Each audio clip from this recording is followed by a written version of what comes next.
Bonjour à toutes, bonjour à tous. Je suis Geneviève Burning pour cette nouvelle émission de Burning's Books. Voilà. Donc, je vais vous lire aujourd'hui des passages de ça, donc La domestication de l'art de Laurent Coët, politique et mécénat. Donc, je parle de culture, je parle surtout de culture et nos rapports à la culture. Enfin, vous allez voir, j'en dis pas trop. Chose étrange, les seuls qui ne contribuent pas au cœur des pleureux sur la culture en péril sont les habitants et les habitantes des quartiers populaires, peut-être parce que là, ou plus qu'ailleurs, elle est à la fois essentielle et niée. On sait qu'elle n'est pas fruit d'une négociation, mais affirmation d'un combat, d'une lutte, d'une parole, qui se construit au présent avec ses propres moyens, et certainement pas sous tutelle de quelque pouvoir que ce soit. Et sans doute également parce que le dur de la vie et le combat pour la survie déplacent les curseurs de l'urgence, et que la culture n'a pas lieu d'être séparée du quotidien. Culture produit un ensemble de règles et de codes qui dit quelque chose de son appartenance de classe, son accès et la consommation de ce qu'elle prodigue est un privilège réservé à l'élite. Mais par cette culture, il est permis d'approcher cette élite et de bénéficier des privilèges qui lui sont octroyés. Ainsi, la culture est le seul domaine que l'on peut intégrer pour y creuser sa place, sans légitimité ni connaissance particulière. Il suffit d'en apprendre le langage et de se plier à certains usages. Ok. Ce que la domination a réussi comme détournement décisif est de muer l'exigence d'une culture pour tous en exigence de privilèges pour tous, de la volonté légitime d'avoir accès, au même titre que les nantis, à tous les secteurs de la pensée et la création et de participer, d'où qu'on vienne et qui qu'on soit, à ces mutations critiques et esthétiques. Elle permet de croire que tous et toutes peuvent être l'égale du nanti en consommant les mêmes produits culturels et en collaborant à leur production. Ce n'est plus le contenu ici qui importe, mais la contribution à un spectacle généralisé où communier ensemble signifie intégrer l'ensemble.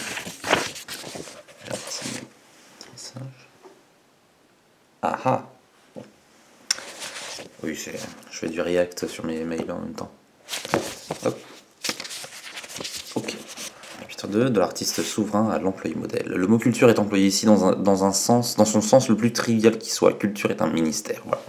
Un ministère est à la fois un lieu de décision et un lieu de production. Un lieu où se décide ce qui s'expose de la France, ce qui participe de la pensée française, qui redore la nation. Un lieu qui décide du traitement du patrimoine d'hier et œuvre au patrimoine de demain. Un lieu qui produit des spectacles, les débats, les artefacts consommables de l'art et de la littérature et de la pensée. Toute personne désirant être reconnue comme actrice de cette entreprise, comme participant au bon fonctionnement de cette entreprise, remerciée et rémunérée pour cela, est de fait prolétarisée. La naissance de la culture comme une entreprise. Voilà.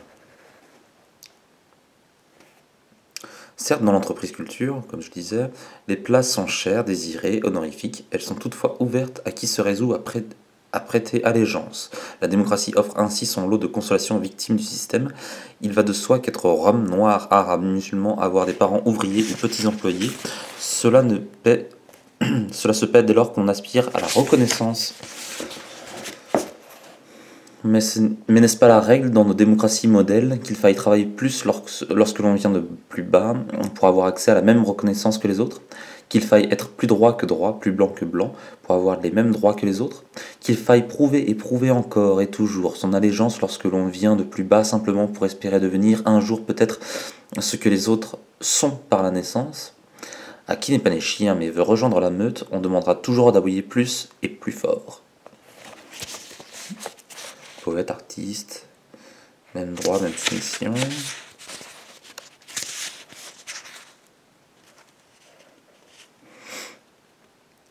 Bon, ces avant-gardes historiques, donc là, on parle des poètes, artistes,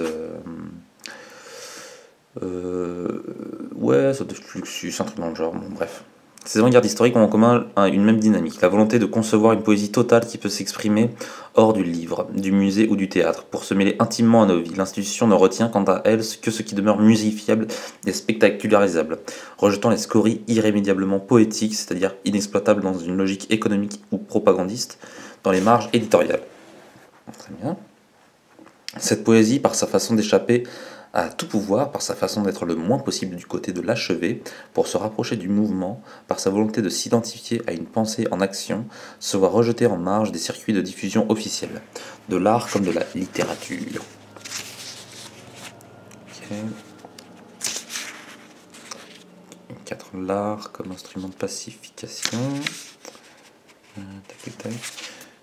Parce que dans un premier temps, j'ai fait pas mal de notes. Ah, si, là je peux. Notamment, elle aime à rappeler qu'elle est fer de lance démocratique. Elle prône un humanisme universel, d'une universalité à ce point inclusive qu'elle n'hésite pas parfois à franchir les faubourgs des grandes villes pour aller exporter le bon art et la bonne parole dans les quartiers populaires, dans ces territoires incultes mais ô combien riches en humanité avide d'être nourris de cette exceptionnelle pâture artistico-poétique. L'entreprise paie ses employés, devenus ambassadeurs des arts et lettres de qualité, afin d'éduquer la plèbe des quartiers. Bien entendu, les mots consacrés sont autres. On parle d'action culturelle, de créer du lien social, de valoriser les quartiers et leurs habitants, bien sûr. On argumente hypocritement sur la richesse de ce public différent, et on s'enorgueillit d'y avoir été. On sent même se rendre compte qu'on parle de ces quartiers comme de réserves, comme hors frontières. On appelle public différent celui qui n'a pas les bons codes, ceux nécessaires à la bonne lecture des œuvres, un public qui n'est donc pas a priori domestiqué.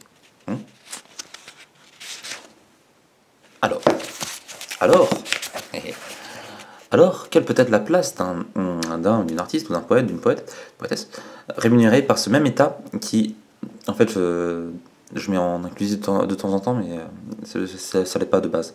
Donc je fais souvent des erreurs, d'accord, rémunéré par ce même État qui rémunère les policiers qui insultent. Ah ouais.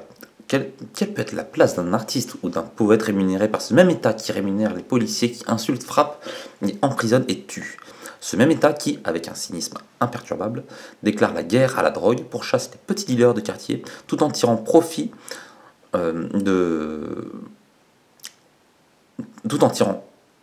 et de son commerce et de ses ravages, déclare la guerre à Daesh et par extension au quartier populaire, tout en participant à son armement et son financement.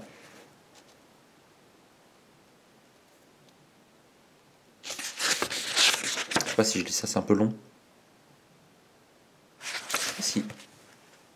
Je l'ai validé. Là où le policier menace l'artiste Amadou, l'un force l'illégitimité en affirmant « vous bougez, on vous écrase, de toute façon vous n'avez aucun droit », l'autre force l'apparence d'une légitimité en jouant l'antienne du bien vivre ensemble, en prétendant « pourquoi vous révolter alors qu'il suffit de peu pour que vous puissiez avoir tout ce que nous avons, même notre art ». Au bout du compte, l'un et l'autre œuvrent pour la même chose. Éviter que la victime d'hier, légitime dans sa colère, se redresse et devienne l'insurgé de demain, n'exige soudain des comptes sur ce qu'on lui doit, non seulement sur sa vie présente, mais aussi, mais surtout, sur une histoire de sueur et de sang sur laquelle s'est construite notre civilisation, avec comme seul horizon possible la dénonciation de tous les privilèges, d'accord ? En cela, l'humanisme est l'étouffoir du politique. Et si les employés de l'entreprise culture s'associent bien volontiers à cette fumisterie qu'est, dans son ensemble, la politique culturelle et artistique dans les quartiers populaires, ce n'est pas simplement pour le salaire, ni par bonté d'âme. C'est surtout pour défendre pleinement ce qu'ils sont, des employés de l'entreprise culture, et ce pourquoi ils sont rémunérés. La sauvegarde des privilèges des classes moyennes, dont l'entreprise qui les emploie exerce, au même titre que la police, la justice ou la presse, une violence étatique de contrôle.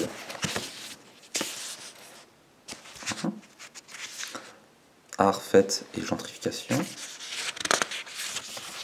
Et à un moment, il parle de... Je crois que c'est la plaine à Marseille qui a été refaite. Et que pour la ville, c'était quand même un bon moyen d'embourgeoiser ce coin-là, quoi. En prétendant que oui, ça va être mieux pour la culture, pour des concerts. Je suis pas très bien renseigné, mais c'était à peu près ça, quoi. Dans la production de gestes artistiques commandés par l'entreprise culture dans le cadre de ces manifestations culturelles, l'art n'a bien entendu plus vocation à changer le monde, mais bien au contraire à le figer dans sa médiocrité.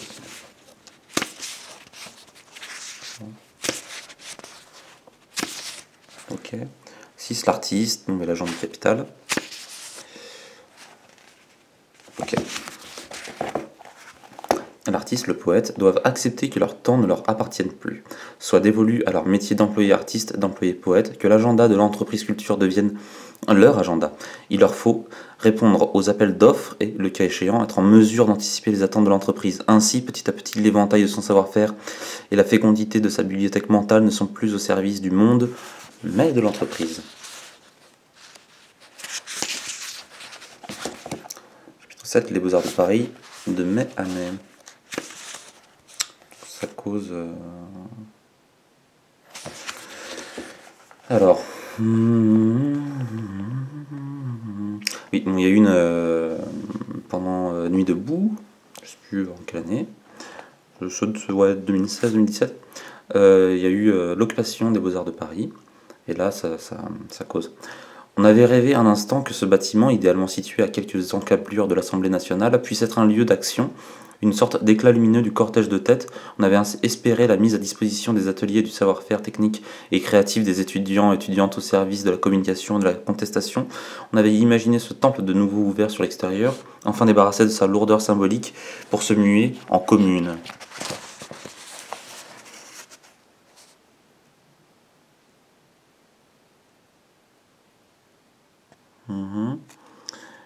D'accord. Réduit à ce qu'on attend d'eux de docilité, au lieu de se réapproprier leur école et d'y réinventer de nouvelles façons de vivre, ils se sont métamorphosés en service d'ordre chargé de la défense du patrimoine. En service d'ordre d'eux-mêmes. Ouais, je sais pas pourquoi j'ai mis ça. Excusez-moi. Vivre grâce aux commandes de... c'est pas ça. Le problème n'est pas d'où vient l'argent, il est de savoir ce qu'implique pour l'artiste d'accepter cet argent. Non seulement les comptes qu'il doit rendre à ceux qui le financent, mais aussi le contexte dans lequel l'œuvre se trouve dès lors insérée. Les financements et les partenaires donnent une couleur aux œuvres et aux gestes. Donc là, c'est célébration de la bohème. Là, c'est difficile, hein, cette question-là de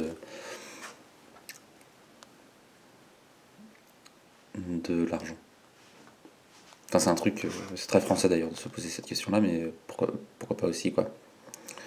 La bohème n'est pas par essence politique, mais relève plutôt de la convenance personnelle. C'est un microcosme social regroupant des individualités marginalisées par la classe dominante et qui, réunies par leur impossibilité de se soumettre aux règles économiques et sociétales, peuvent faire front et créer, ensemble ou individuellement, des alternatives à ces règles. C'est leur règne de la débrouille. Mais quand ce choix de vie est considéré comme suspect par la classe dominante, parce qu'elle y voit une transgression inacceptable du modèle sociétal garant de sa suprématie, il devient clair que la bohème n'est pas que luxe, calme et volupté. La bohème n'est pas belle, n'est pas insouciance ni superbe désinvolture, elle est le dur de la vie, elle est le prix à payer de ceux et celles de ceux qui choisissent de vivre à partir de leur part libre et non leur part opprimée. Le prix est celui de l'inconfort et l'acceptation de la perte des privilèges. Aujourd'hui, la bohème qui ne porte pas son nom est ponctuée d'acronymes RSA, AAH, PCH, CLD, SMU, AL, bref. Elle n'est pas rock'n'roll, mais se chante souvent au fil des addictions, les siennes ou celles de ses proches. Elle se vide d'expédients, de petits boulots et d'allocations, elle est rythmée par les ruptures et les déménagements, elle est lutte permanente pour ne pas sombrer dans des combats qui ne sont pas les nôtres, le corps y est fragilisé, prend des coups. Elle se vit en dehors des institutions, à l'ombre des murs derrière lesquels se pavane une autre bohème, celle qui dit son nom, portée par l'entreprise culture, la bohème affichée, est une catégorie des classes moyennes, d'accord ? De celle qui jouit avec arrogance de ses privilèges, de ceux qu'on octroie en contrepartie d'une employabilité à toute épreuve. Ouais. Pour cette sous-catégorie, bohème sonne bien. Le haut de beau se résonne délicieusement et ouvre sur un M qui chante prometteur. Elle se perd dans ce mot simulacre, elle oublie que bohème est avant tout une insulte, que c'est ainsi que les bourgeois crachaient leur mépris à ceux que l'on comparait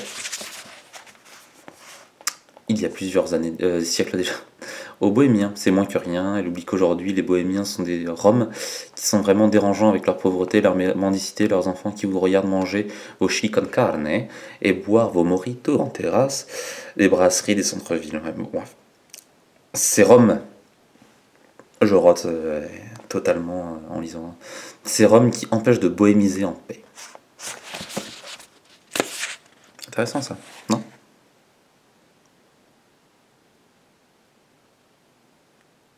Ouais, donc 9, l'art, la peau, le pneu, la carambouille. Ça parle un peu du fait que ce qui est rarement évoqué, c'est la différence essentielle entre le précaire et l'artiste précaire, c'est vrai. Ou en gros, il dit là, son point de vue, c'est que. Qui est juste, c'est que.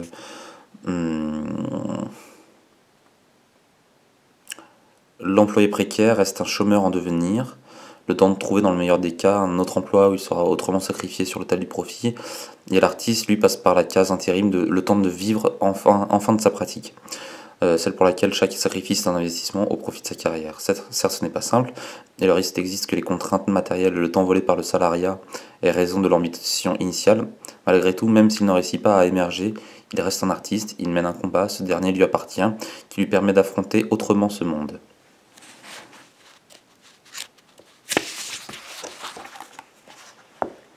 Ok, d'accord, ça je lis pas. Tac tac tac.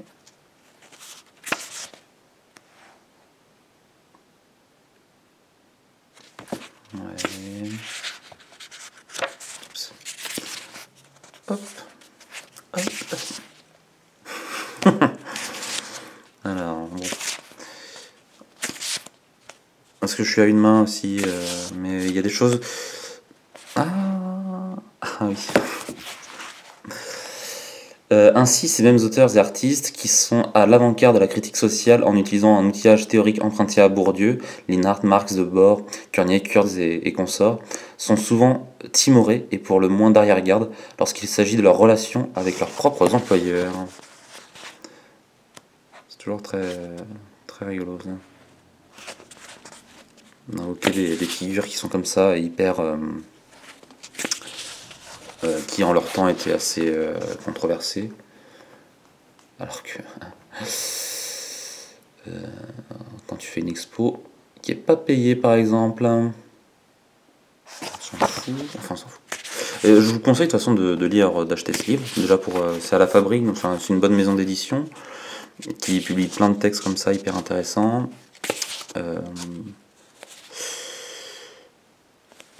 Et puis ça soutient nos auteurs, quoi, les autrices. Donc c'est... Et puis surtout je passe beaucoup en fait. Il y a beaucoup de choses, du coup j'ai pas envie de faire une vidéo hyper longue déjà, ça fait 17 minutes. Mais ouais, j'ai pas... lisez-le, il est super intéressant, c'est 130 pages je crois, un truc dans le genre. C'est très abordable.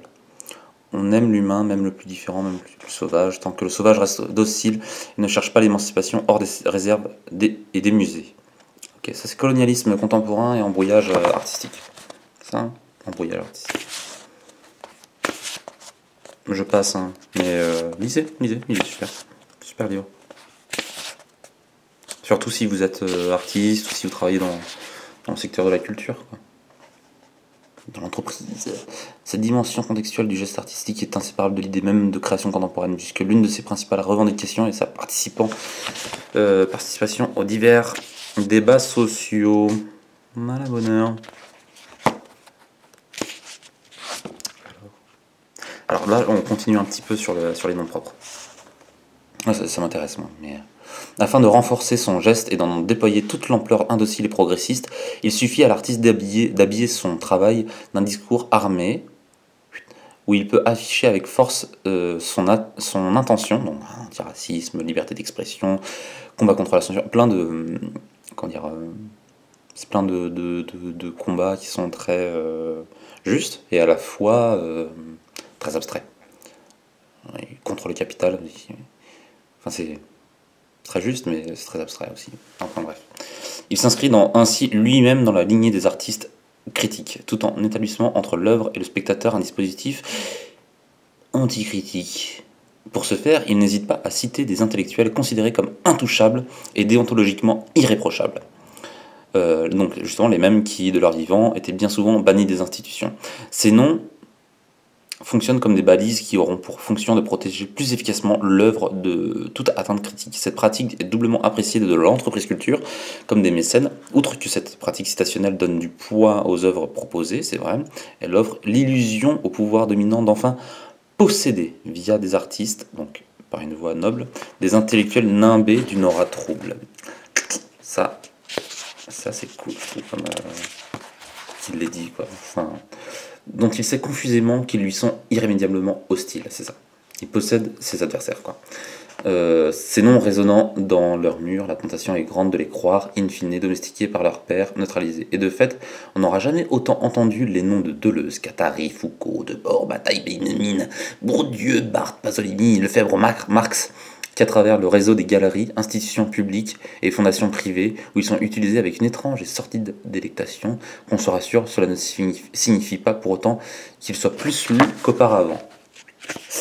Ça... Là, cassé, hein. Ok. Je lis ça, alors ça c'est quoi ça 15 quartiers, labels de qualité, d'accord. Elles sont en général réussies, elles fonctionnent bien. Voilà. Les expositions, Fondation Cartier. Pour utiliser un verbe récurrent dans le champ lexical de l'art, exemple d'humanisme et de libéralisme, elle sait promouvoir les arts du monde entier, se targuant ainsi d'être la porte-parole et la modernité émergente des 5 continents. Elle est passée maîtresse dans le travail de lissage de toute pensée critique et en substituant, excusez-moi, l'exaltation de la bonne conscience et de la morale à la réflexion politique.